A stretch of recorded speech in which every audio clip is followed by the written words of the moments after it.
Everyone, this is Diksha Rathore and welcome back to my channel. तो friends, इस video में हम सीटीपी का जो इम्पोर्टेंट टॉपिक है शिक्षण चर यानी टीचिंग वेरिएबल, तो इसके बारे में हम पढ़ेंगे। और आपको क्या करना है, वीडियो को पूरा देखना है। आप अपने नोट्स क्रिएट कीजिए। हर एग्ज़ाम में इनसे काफ़ी क्वेश्चन पूछे जाते हैं, सो दैट्स वाई वीडियो को स्किप नहीं करना है। आप वीडियो को स्किप कर देते हो और फिर आपको टॉपिक समझ में नहीं आता है ना। तो वीडियो को पूरा देखना है और वीडियो को लाइक एंड शेयर कर दीजिए, चैनल को सब्सक्राइब कर लीजिए। So now friends, let's start. शिक्षा के क्षेत्र में चर का अर्थ होता है कोई भी व्याख्या यानी कोई भी एक्सप्लेनेशन जो शिक्षण प्रक्रिया को प्रभावित करे।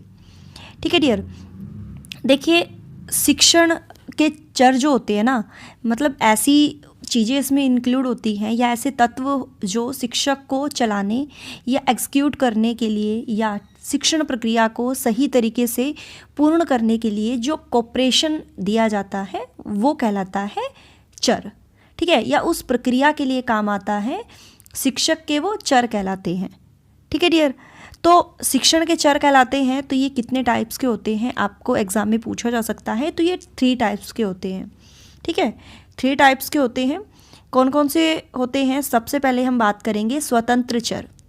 ठीक है, और इसमें स्वतंत्र चर अगर एग्जाम में पूछा जाए, शिक्षण प्रक्रिया में स्वतंत्र चर कौन होता है, तो वो अध्यापक होता है यानी टीचर होता है। ठीक है डियर, यहाँ पर आप पिक्चर में देख सकते हो टीचर जो है क्या करता है। टीचर प्लानिंग करता है कि किस तरह से बच्चों को पढ़ाना है इंडिपेंडेंटली, है ना, और योजना बनाता है, प्लानिंग करता है, डिसीजन लेता है। एक लीडरशिप क्वालिटी होती है टीचर में, है ना, क्योंकि वो स्वतंत्र रूप से यानी वो इंडिपेंडेंटली हर काम को करता है।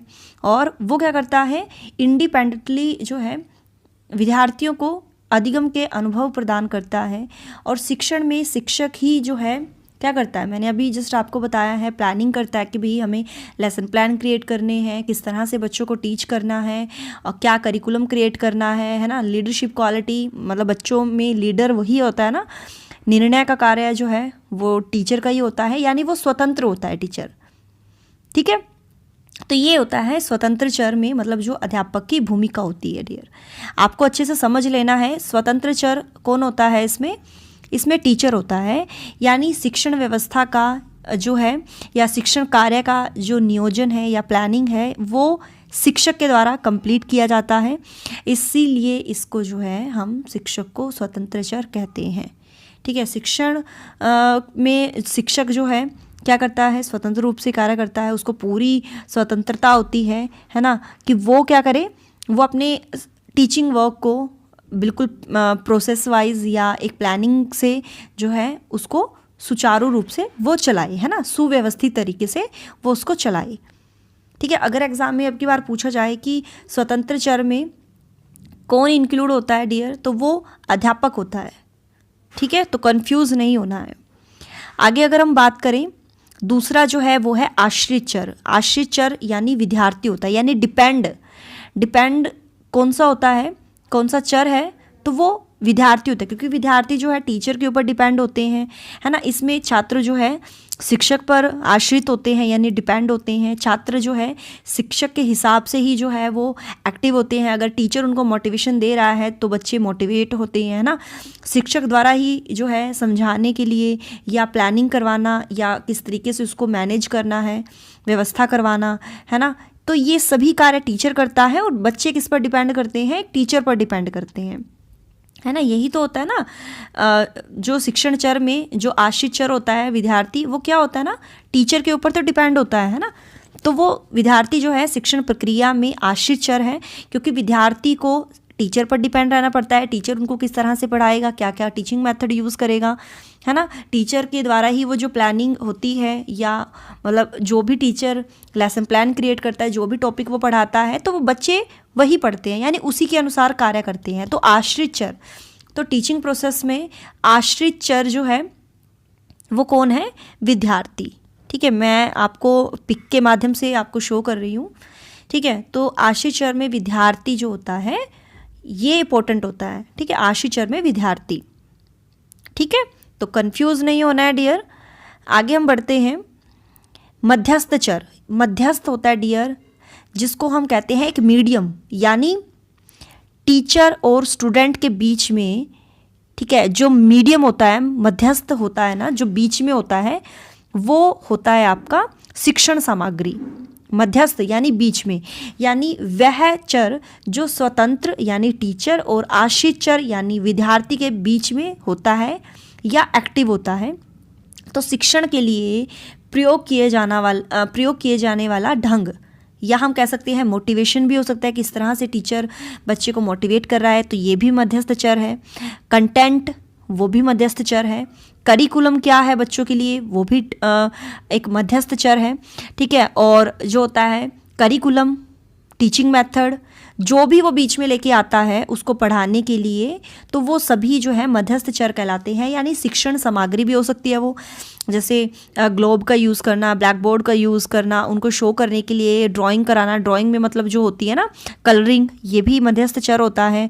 ठीक है, आप यहाँ पिक्चर में देख सकते हो, बुक जो हो गई वो भी मध्यस्थ चर है, पेन जो हो गया वो भी मध्यस्थ चर है। यानी टीचर और स्टूडेंट के बीच में जो होता है ना, वो आपका मध्यस्थ चर कहलाता है। ठीक है, आपको कंफ्यूज नहीं होना है कि भाई मध्यस्थ चर क्या होता है। जैसे अब मैं हूँ, ठीक है, मैं आपको पढ़ाने के लिए क्या यूज़ कर रही हूँ, सिर्फ PDF यूज़ कर रही हूँ, है ना। तो PDF जो है वो मध्यस्थ चर है। ठीक है, मैं हूँ स्वतंत्र, आप हो आश्रित, और जो PDF है बीच में, या अगर मैं टीचिंग मेथड जो है वो यूज़ कर रही हूँ आपको पढ़ाने के लिए, है ना, या अगर मैं ऑडियो विजुअल एड का यूज़ कर रही हूँ आपको पढ़ाने के लिए, तो वो सभी क्या हैं, आपके मध्यस्थ चर। ठीक है डियर, आई होप आपको ये क्लियर हो गया होगा कि स्वतंत्र चर, आश्रित चर और मध्यस्थ चर होते क्या हैं। ठीक है, आगे हम पढ़ेंगे शिक्षण की अवस्थाएं जो हैं। देखिए, सबसे पहली अवस्था है पूर्व तत्परता की अवस्था। तो पूर्व तत्परता की अवस्था यानी प्री प्रिपरेशन, है ना। तत्परता क्या होती है, प्रिपरेशन, प्रिपेयर रहना, है ना। तो देखिए, शिक्षण कार्य करने से पहले, है ना, जब भी हम टीचिंग वर्क करते हैं तो उससे पहले शिक्षक जो क्या करता है, तैयारी करता है कि बच्चों को क्या पढ़ाना है ना। लेसन प्लान क्रिएट करते हैं, PDF क्रिएट करते हैं, जो भी मतलब पढ़ाने के लिए वो यूज़ करते हैं, यानी प्री प्रिपरेशन करते हैं, उनको पढ़ाने से पहले अपनी तैयारी करते हैं। तो शिक्षक को उस कार्य की तैयारी करनी होती है, या शिक्षण कार्य के पूर्व से ही जो है तत्परता का आना, यानी प्रिपरेशन का आना। तो उसके लिए सबसे पहले टीचर जो है उद्देश्यों का निर्धारण करता है, उसके बाद करिकुलम से रिलेटेड जो है डिसीजन लेता है, देन जो टीचिंग वर्क है उसके लिए जो है क्रमबद्ध व्यवस्था करता है, और उसके बाद जो है उसके अकॉर्डिंग अगर टीचिंग मेथड जो उसके लिए सूटेबल होते हैं तो वो उसका चुनाव करता है कि मुझे किस सब्जेक्ट को पढ़ाने के लिए किस टीचिंग मेथड का यूज़ करना है। ठीक है, तो वो पहले से ही वो अपनी प्लानिंग कर लेता है, यानी प्रिपरेशन कर लेता है, पूर्व तत्परता जिसको हम कहते हैं। ठीक है, तो ये पहली स्टेजेस है पूर्व तत्परता की अवस्था। दूसरी है अंतर प्रक्रिया की अवस्था, या हम जिसको कहते हैं अंतः प्रक्रिया की अवस्था। यानी ये जो क्रिया है टीचर और स्टूडेंट के बीच में चलती है, यानी इंटरेक्शन होता है टीचर स्टूडेंट का। इंटरेक्शन के द्वारा शिक्षक जो है बच्चों की शिक्षा से रिलेटेड जो भी समस्याएं होती है उनको जानकर या उनका निदान किया जाता है, देन उनका उपचार किया जाता है। यानी अंतःक्रिया के माध्यम से शिक्षक जो है कक्षा का आकार, यानी क्लास का आकार कितना होना चाहिए, कितने स्टूडेंट होने चाहिए, ग्रुप में मुझे कैसे पढ़ाना है, क्या क्या उनके साथ इंटरेक्शन करना है, क्या उनकी जो समस्याएँ हैं उनको किस तरह से हम जो है उपचार करेंगे, तो ये सभी किस्में होती हैं अंत्यक्रिया की अवस्था में, यानी इंटरेक्ट होते हैं एक दूसरे से टीचर और स्टूडेंट। ठीक है, अगला है तत्परता के बाद की अवस्था, यानी जब प्रिपरेशन हो जाती है उसके बाद, यानी मूल्यांकन होता है ना। मतलब या तो वो ओरली भी हो सकता है या रिटन में भी हो सकता है। यानी शिक्षण प्रक्रिया के पूरा हो जाने के बाद छात्र की जो बुद्धि है ना, इंटेलेक्चुअली को पता करने के लिए फिर उसमें सुधार करने की प्रक्रिया जो होती है वो तत्परता के बाद की अवस्था कहलाती है। ठीक है, तो इसके द्वारा शिक्षक जो है ये जान जाता है कि बच्चे ने कितना सीखा है, जो मैंने पढ़ाया है कितना सीखा है, सीखा भी है या नहीं, और कितनी हद तक सीखा है, तो उन सब के बारे में एक टीचर जो है इवैल्यूएशन करता है। ठीक है डियर, तो ये कौन कौन सी स्टेजेस थी, पूर्व तत्परता की अवस्था, अंत्य प्रक्रिया की अवस्था और तत्परता के बाद की अवस्था। आई होप ये आपको क्लियर हो गया होगा। आगे हम पढ़ेंगे शिक्षण प्रक्रिया को प्रभावित करने वाले कारक। तो कौन कौन से कारक है जो इफ़ेक्ट करते हैं टीचिंग प्रोसेस को। सबसे पहला जो है अध्यापक से संबंधित जो कारक है यानी स्वतंत्र चर से संबंधित। तो सबसे पहला इसमें जो पॉइंट आएगा आप नोट डाउन कर सकते हो कि अध्यापक का फिजिकल और मेंटल हेल्थ कैसी है ना। अगर एक टीचर शारीरिक रूप से मानसिक रूप से सही है तो वो बच्चों पर अच्छा इफ़ेक्ट डालेगा, है ना। तो एक टीचर का शारीरिक रूप से और मानसिक रूप से स्वस्थ होना बहुत ज़रूरी है। अपने ज्ञान में निपुण होना, अगर वो पढ़ा रहा है किसी विषय के बारे में तो उसको पूरी प्रॉपर नॉलेज होनी चाहिए। ऐसा नहीं है कि वो हाफ नॉलेज लेके क्लास में जाए, ठीक है। और अपने ऑक्यूपेशन के प्रति यानी व्यवसाय के प्रति उसकी रुचि होनी चाहिए, कम्युनिकेशन स्किल अच्छा होना चाहिए। और एक टीचर में धैर्य यानी पेशेंस होना चाहिए, सहन शक्ति, एक कोऑपरेशन होना चाहिए, ईमानदारी एक टीचर में होनी चाहिए, हर बच्चे के साथ संयम से स्नेह के साथ बात करे। तो ये टीचर में गुण होते हैं जो एक टीचिंग प्रोसेस को प्रभावित करते हैं और हम अध्यापक से रिलेटेड हम यहाँ पर डिस्कस कर रहे हैं, ठीक है। और किस टीचिंग मेथड या किस टेक्निक को किस तरह से यूज़ करना है एक टीचर को बिल्कुल प्रॉपर नॉलेज उसकी होनी चाहिए, ओके। और एक जो है इसमें मतलब समस्या का निदान करके उपचार करने की अध्यापक की योग्यता होनी चाहिए। एक टीचर को मूल्यांकन की जो टेक्निक है, विधियों का ज्ञान एक टीचर को होना चाहिए। किस तरह से एक टीचर बच्चों में डिसिप्लिन क्रिएट करता है, मोटिवेट करता है, किस तरह से उनको डायरेक्शन देता है, किस तरह से प्लानिंग करता है, टीचर बच्चों के साथ इंटरेक्शन करता है, उनको खोजने के कितने अवसर देता है, टीचर की कितनी एक्टिव पार्टिसिपेशन है, ये सब एक टीचर से रिलेटेड होता है, यानी टीचिंग प्रोसेस को यूज़ करता है। और ये टीचिंग प्रोसेस में ये टीचर से रिलेटेड हम इसमें देख रहे थे, ठीक है। आप इसको नोट डाउन कर सकते हो जो भी मैं आपको बता रही हूँ। अगला है विद्यार्थी से संबंधित यानी आश्रित चर से संबंधित। तो देखिए कौन कौन से इफेक्ट होते हैं कारक। तो विद्यार्थी का शारीरिक और मानसिक स्वास्थ्य है, बिल्कुल।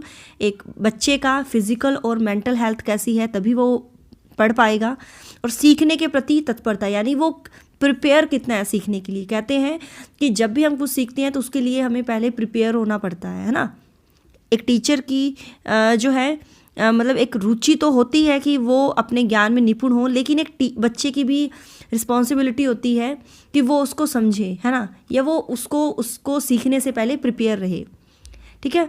बच्चे का मोटिवेशन, उसका आकांक्षा स्तर, बच्चे की रुचि, बच्चे की अभिवृत्ति, उसका बुद्धि स्तर, उसके जीवन का लक्ष्य क्या है और वो कितना ध्यान केंद्रित वो कर पाता है किसी कंटेंट पे, और बच्चे की जिज्ञासु प्रवृत्ति, ये सब एक बच्चे से संबंधित होते हैं, ये जो कारक है। क्लियर है। अगला है सहायक सामग्री से संबंधित यानी मध्यस्थ चर से संबंधित जो होती हैं, यानी टीचिंग के लिए कैसा इन्वायरमेंट है, ये भी इफेक्ट करता है। अगर इन्वायरमेंट गंदा होगा तो टीचिंग प्रोसेस सही से नहीं हो पाएगा। शोर शराबे में अगर क्लासेस होंगी, है ना, पाठ्य पुस्तकें अगर सही नहीं होंगी, विषय सामग्री सही नहीं होंगी, विषय वस्तु सही नहीं होंगी, कक्षा का आकार मतलब बहुत बड़ा होगा, भीड़ जो होगी उसमें क्लास में, है ना, तो ज़्यादा कक्षा का आकार भी हमें बड़ा नहीं रखना है।